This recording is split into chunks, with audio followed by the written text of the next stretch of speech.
सभी किसान भाइयों को नमस्कार। और हमारे channel Indian farming YouTube channel पर और फेसबुक पेज पे जुड़े हुए सभी किसान भाइयों का हार्दिक स्वागत है। आज का हमारा ये टॉपिक है कि तिल की खेती में कौन सा स्प्रे करना चाहिए या तिल की अधिकतम पैदावार के लिए हमें कौन सा स्प्रे करना चाहिए जिससे हमें अधिकतम तिल की पैदावार मिले। तो तिल एक बिल्कुल तेलीय फसल है और यह एक तिल मतलब जो कि तेलीय फसलों की बात करें या फिर जो भी तिलहन फसलों की बात करें तो तिलहन फसलों में जो तिल है वह बिल्कुल एक नगदी फसल है और इसमें बहुत ही अधिक मुनाफा है। सभी तिलहन फसलों में अगर एवरेज लगाया जाए तो तिल का और सरसों का बहुत अधिकतम मुनाफा होता है। तो तिल का जो तेल की डिमांड भी मार्केट में बहुत रहती है और इसके अलावा इसका जो काफ़ी प्रोडक्ट आते हैं जैसे गज्जक आती है, लड्डू बनते हैं, मिठाइयाँ बनती हैं, इसमें काफ़ी अधिक डिमांड रहती है। वर्ष भर इसकी डिमांड बहुत रहती है और ख़ासकर सर्दियों में इसकी डिमांड बहुत ही अधिक रहती है क्योंकि इसकी जो गज्जक बनती है और जो नेशनल नहीं इंटरनेशनल मार्केट पर भी इसकी काफ़ी डिमांड रहती है और बहुत ही शरीर के लिए या फिर स्वास्थ्य के लिए बात की जाए तो बहुत ही है एक अच्छी फसल है। अब बात करते हैं इसके स्प्रे की। तो तिल में कौन कौन से रोग लगते हैं, कौन कौन से कीट लगते हैं, उनके लिए हमें कौन सी स्प्रे करनी चाहिए।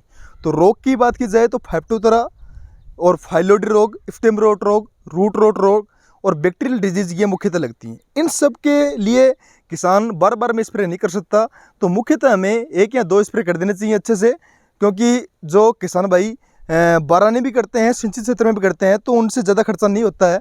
तो हमें क्या करना चाहिए, मुश्किल से एक या दो स्प्रे में ही इसका इलाज कर देना चाहिए।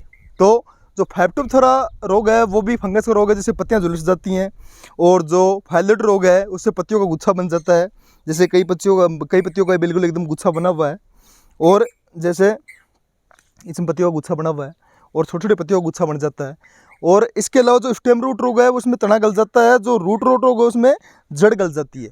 इन सभी रोग हैं और जो जीवाणु बीमारी है वो बैक्टीरियल बीमारी है। इन सब के लिए हमें एक स्प्रे में 100 लीटर के पानी में हमें कीटनाशक भी मिला लेना चाहिए साथ में।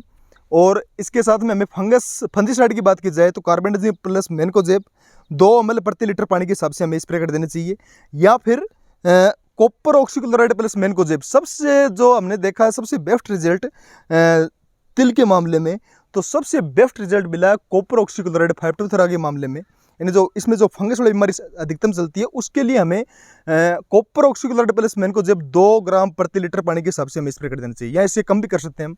अगर बिल्कुल बारानी है तो हमें 1.5 ग्राम प्रति लीटर पानी के हिसाब से भी हमें स्प्रे कर देना चाहिए और इसका बहुत ही अच्छा रिजल्ट मिलता है। कॉपर ऑक्सीक्लोराइड प्लस मैनकोजेब या फिर मेटलेक्स प्लस मैनकोजेब का भी कर सकते हो, और या फिर कार्बेंडाजिम प्लस मैनकोजेब सबसे सस्ता फंगिसाइड वही है, उसका भी रिजल्ट अच्छा मिल जाता है।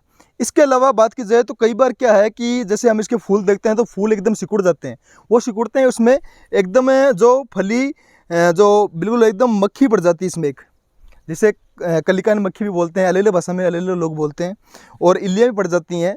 तो उसके लिए हमें क्विनालफोस इसी या ट्राइजोफोप्स का स्प्रे कर देना चाहिए। मुख्यतः क्विनालफोस कर सकते हो या फिर डायमेथोड का भी स्प्रे कर सकते हो।